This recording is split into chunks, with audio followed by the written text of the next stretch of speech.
Okay guys, good afternoon. For today's video,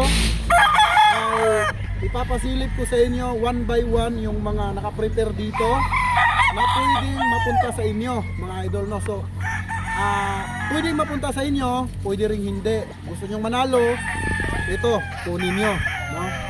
Gusto nyo bumawi, dito kayo nagtitubigin farm, ako mag-selection sa inyo. Basta guys, once na nakipag-deal kayo sa may-ari, siguraduhin nyo lang na smooth deal. Kasi pagka hindi smooth deal guys, ay malayo po tayo sa swerte. Kasi lahat ng kalaban natin merong tari yan, no? So kailangan guys, ang way para magaan sa panalo is smooth deal, no? Pagka hindi kasi smooth deal, wala talaga guys, malayo tayo sa swerte. So kasi ito, malapit tayo sa swerte, sa smooth deal, yung manok natin matitigas talaga at mga selected ng JTP. So ako, sa tinagal-tagal ko na sa pagdating sa exam ay almost alam ko yung nagpapanalo pagdating sa fighting style. So lahat ng sinelection ko mga idol is mga angat. So doon tayo sa angat kasi ito ay hindi bitaw, kundi ito ay exam. So nabasa ko lang sa comment section, maraming nagre-request ng bull stag. So ngayong araw makikita nyo at masasaksihan nyo yung bull stag ng GTP. So tara, let's go. Oh guys, meron akong hawak dito na Gilmore. Ito ay hinanda namin, may trim na yan. Itong manok na to is early bird guys na pwede na pang exam.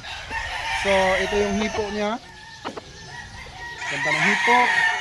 Punong-puno ang katawan, magaan na. 11 yung paa. Pakita niyo yung mukha. Zoom sa mukha.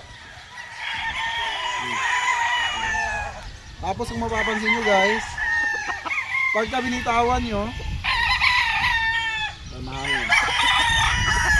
pag binitawan nyo yung paa, ganun lang. Ito guys ay mid to high station fighter type. Napakagaling na Gilmore nito mga idol. So ito ay hinanda ko para sa mga invitation dito sa GTP. Pero ito ay open para sa inyo kung gusto nyo na ready to exam na, pwede nyo itong kunin, no? So ito ay Gilmore. Ito ay Red Game Farm line. Gilmore, puro ito mga idol, street breed. Ngayon, pasilip ko naman yung iba pa. Guys, ito naman yung Allen Roundhead. Hinanda ko ito para sa mga fighter kong mga client, no? So itong Allen na to, mostly napakatalino. Siyempre pagdating sa ibaba, talagang napakagaling naman.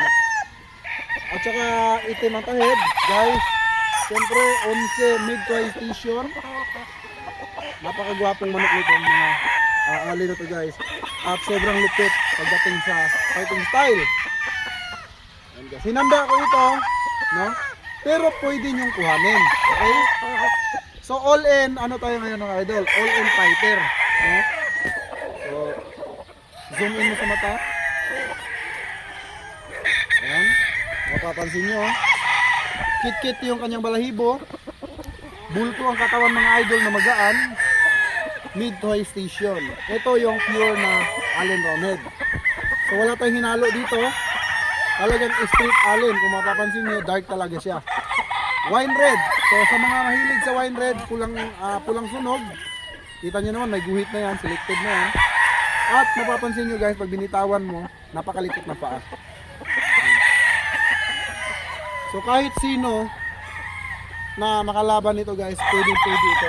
Itong Allen na to. Napakahusay naman ito.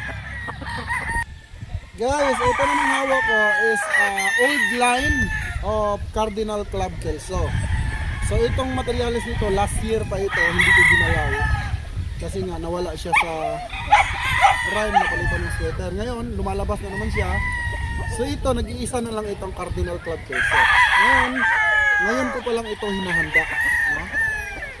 Itong manok na to, ito ay 2 years old na Cardinal Club off season, no? So ayan, kung mapapansin mo, wine red siya na banderahan.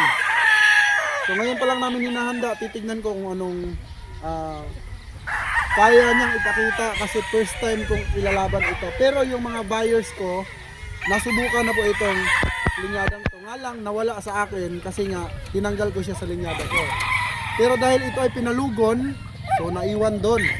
So makikita naman sa markings nito na ito ay Cardinal Club. So baka gusto nyo, pwede nyo rin kuhanin. Ito ay hahanda namin at ako nga mismo ang susubok kasi sobrang dami kong invitation ngayong months na to. So kailangan natin pagbigyan yung ating mga tropa ng mga sabungero. So ito guys, Cardinal Club Kelso. Okay guys, ito naman yung aking Genjen Arayata Light Dome. So kilala itong bulik na to na magaling sa taas. Ang bulik na to simple lang, no? Simple lang lumaro, pero sureball naman yung pera mo na talagang ibabalik mo. So hindi ito multiple, ito ay angat. At siyempre, mapapansin nyo may guhit na. Ang hinanda ko ngayon guys ay 10, pero 5 lang yung ipapakita ko ng mga bull stag. So all in bull stag yung makikita nyo ngayong araw. Kasi maraming request ng mga subscribers natin. So ito, napakapuging Genjen Arayata. Zoom in mo yung mukha. Mapapansin mo guys, siya ay derby size, pero pag binitawan mo, ganyan talaga yung paa. Hindi siya yung ganon. Then yung mata niya pulang-pula, ganda ng sukat, balansyado, puso ang katawan. So ito ay 5 days pa lang namin hinahanda. So pwede nyo rin ito kuhanin sa mga mahilig sa derby size. Ito ay angat mga idol ha, angat ito. Hindi ito multiple, pero pag sinubukan pumasok ng kalaban, sigurado laglag. Okay? So, Guys, ito naman yung aking materyales, no?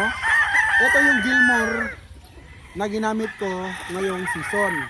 So may mga anak na ito.